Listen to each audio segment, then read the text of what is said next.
Bonjour à tous et bienvenue sur ma nouvelle chaîne, Le Monde des Anciens par Samina Italie 2, qui est la suite du Monde des Anciens par Samina Italie. Alors aujourd'hui, on va parler de déicide.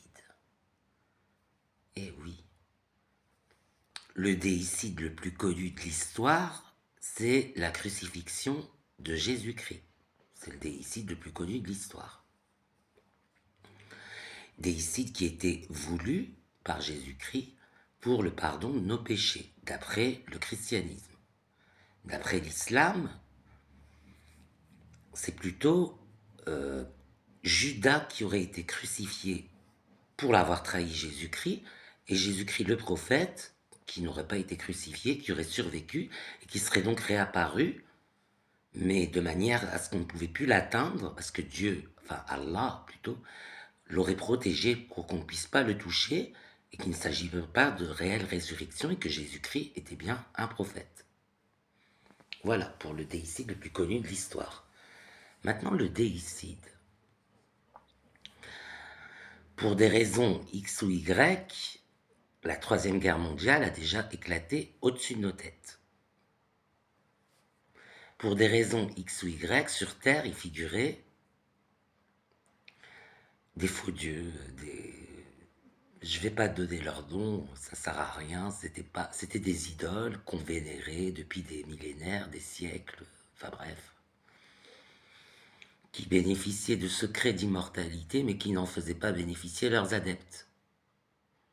Quand la Troisième Guerre mondiale a éclaté, donc en 2014, on est bien en 2014 quand ça éclate, on les a tous tués, avec des armes très avancées, technologie reptilienne très avancée.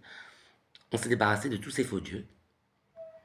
Aujourd'hui, les clés de l'immortalité, je vous les donne dans des vidéos sur le corps de gloire. Il y a tout, il y a tout.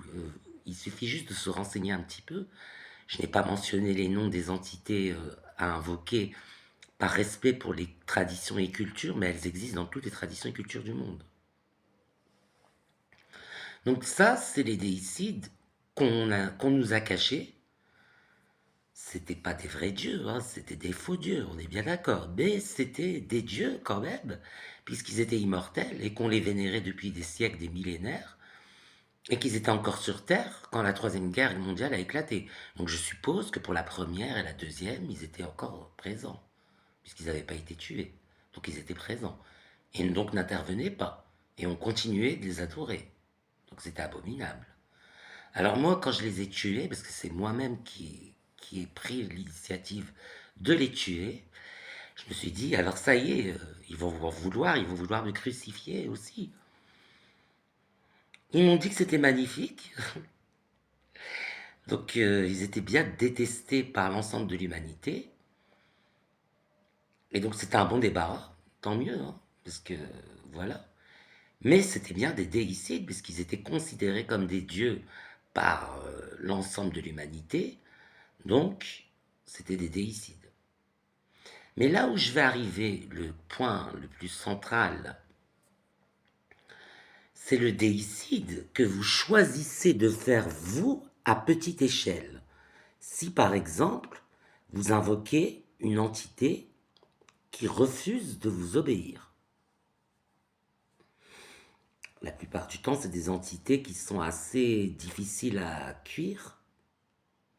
Par exemple, le dieu de la jalousie qu'on appelle Ashtaroth, ou bien Léviathan, qui est aussi un dur à cuire. Ou alors, si vous êtes victime d'une possession, voilà. Il existe une solution qui est décrite dans le texte qu'on appelle le Yatuk Dinoï. Le Yatuk Dinoï, c'est le Yatuk Dinoï arimanique. Donc tout est centré autour du démon Ahriman, qu'on appelle aussi... il a un autre nom qu'Ahriman dans les livres de l'Avesta, mais je m'en souviens plus.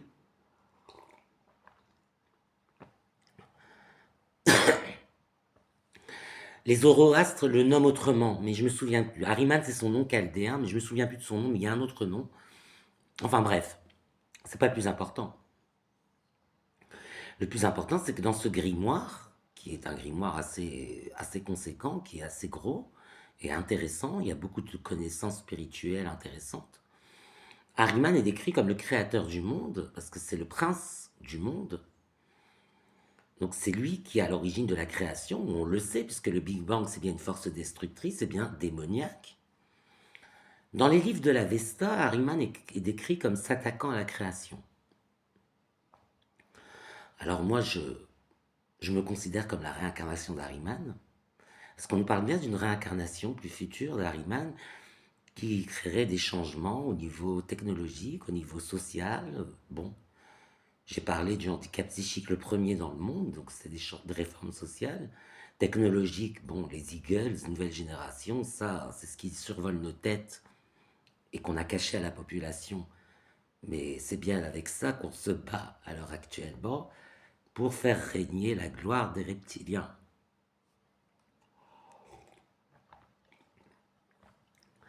Et il y a d'autres choses, il n'y a pas que ça, mais il y a plein de choses, mais je ne vais pas rentrer dans les détails, mais on va arriver au déicide. Pour le déicide, si une entité refuse de vous obéir, vous l'invoquez, elle refuse d'obéir. C'est pas comme Jéhovah, le Dieu d'amour, où on le prie seulement, on le conjure pas, Jéhovah, on le prie, on lui fait une prière. S'il te plaît, Jéhovah, peux-tu m'aider pour tel ou tel problème? Et Jéhovah peut considérer que pour notre bien, pour notre bien-être personnel, il est mieux que cette prière ne soit pas exaucée, mais par contre, quelque chose de mieux est prévu. C'est un Dieu d'amour. Mais pour les entités que vous conjurez, conjurer en français, ça veut dire demander avec insistance. Donc vous conjurez, vous faites une offrande, le pacte est scellé. L'entité doit vous obéir, surtout si vous utilisez des symboles, comme dans tout rituel magique, qui contraignent le démon de vous obéir, et que celui-ci arrive à résister et ne pas vous obéir. Vous pouvez, alors il faut un triangle des émanations, bien sûr il faut prendre beaucoup de précautions, il faut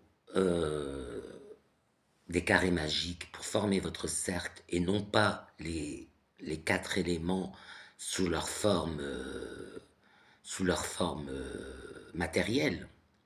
Le feu pour le feu, l'eau pour l'eau, le sel pour la terre et de l'encens pour l'air. Non, il faut vraiment il faut 4 carrés magiques représentant les 4 éléments. Le 5e élément représenté par Algol, le symbole que vous mettez en direction de Aldébaran. Et ensuite, un triangle des émanations. Alors vous pouvez prendre celui à l'effigie d'Ahriman, mais vous n'êtes pas obligé. Vous pouvez prendre n'importe quel triangle des émanations. C'est pas le plus important. Un triangle des émanations dans lequel le démon va se manifester et être contraint de vous obéir.